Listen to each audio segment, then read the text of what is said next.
Hello friends, welcome to my channel. In today's video, let's have a look about 10 best practices in Python coding for better performance. Okay, so number one is list comprehension.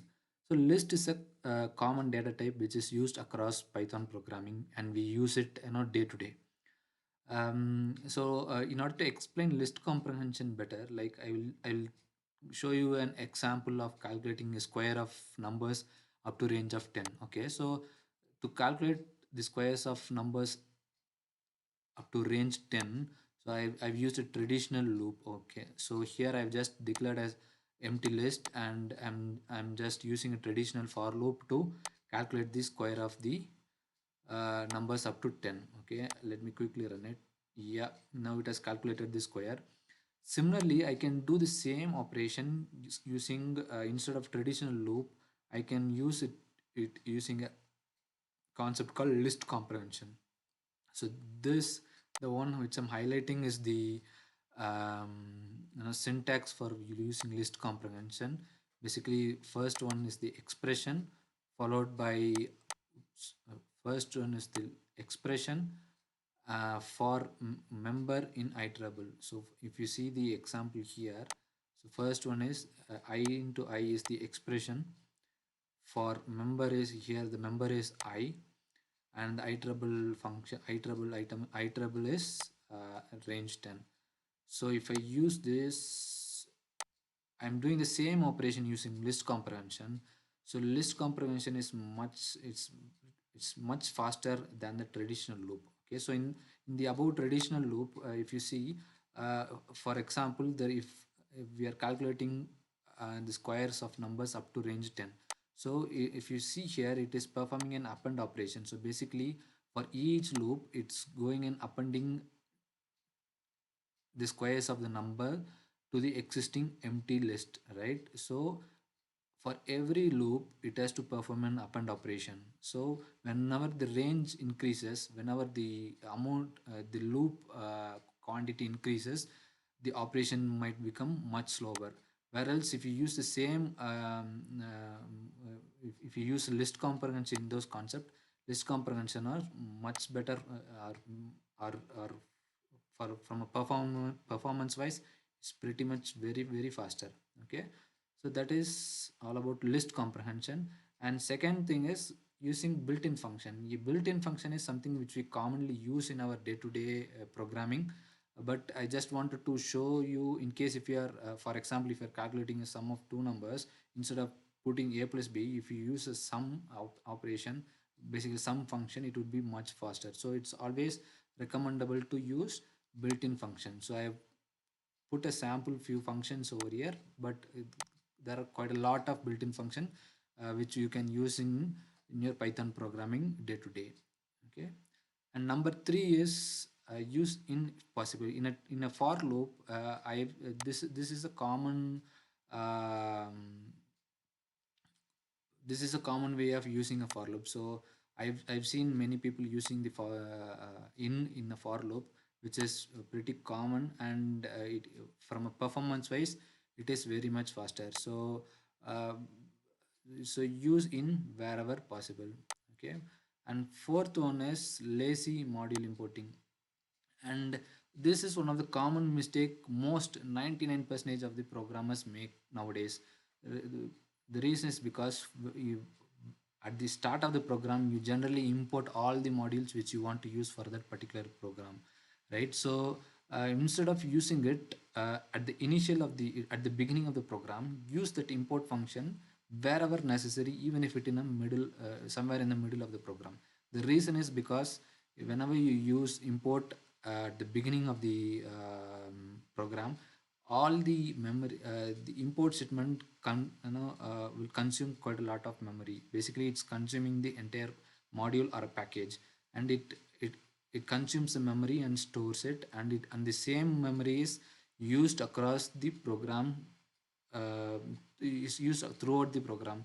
So the memory consumption is quite higher, and the better performance, so the better thing is to use the import statement whenever you actually need it, whether it in the middle of the program or towards the end of the program, wherever it is, you can use it there. This is one of the common mistake most of the programmers nowadays make. So I would suggest you to use lazy module importing. And fifth one is use sets and unions. And this is this is not much of a common function which where everyone use, but still it's very efficient. Okay, so in this, to explain this example better, I have used I've used an example where it has A as a list, B is a list. Okay, so I'm using multiple loops to go through each and every item through my two lists, and appending it to a empty list called common. So if I run this, it's basically going to print me what are the common items present in both the lists. So 2 3 4 5 is present in common in both the list. Similarly, the same operation I can use using set or union. So in this example I've used set.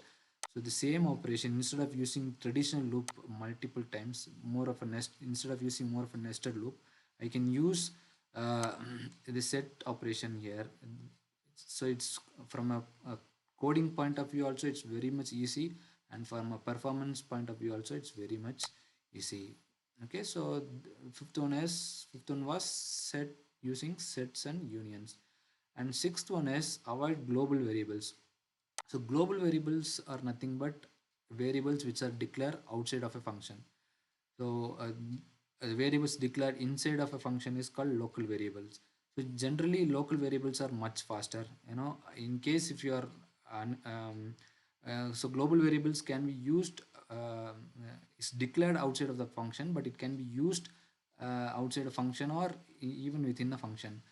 So in case if at all possible, try to avoid using global variables, because local variables generally consumes less memory, and it's pretty much easily accessible and quite faster, but whereas global variables consume more memory and it's less efficient too. Okay, so avoid using global variables wherever possible. And seventh operation is using join to concatenate strings. So this is one of the very common mistake programmers make nowadays. Whenever did some code review, I've seen few of my people were using this concatenate operation in the traditional method. Instead of concatenating the string using the first example, we can use the join to concatenate string. So I've ran the example of concatenation for this first example. Like if you see, it has concatenated the string, but it doesn't look tidy. Whereas if you use the join method for the same operation, yeah, now see, the join method is for concatenation. Join is very efficient and it's much faster, and it also prints the output in a prettier manner. Okay, so this is all about join. And using iter tools. Iter tools is a concept in Python which now rarely most of the programmers do not use. Okay, because it's a separate area where we need to learn and brush up our skills on iter tools. Iter tools is generally used whenever you want to uh, you know um, whenever you want to iterate over a list of items. Whenever it's basically like a replacement for loops. So iter tools has a built-in quite a lot of built-in methods. I have put put through few examples like count, cycle, repeat, product, permutation, combination. So these are few examples. These are few methods within iter tools. Okay, so iter tools is very much efficient to iterate over a list of items, or iterate over any set or a dictionary. If you want to iterate over anything, iter tools is very efficient and very much faster. I've shown an example here. Like I just permutation is one of the method which is available in iter tools.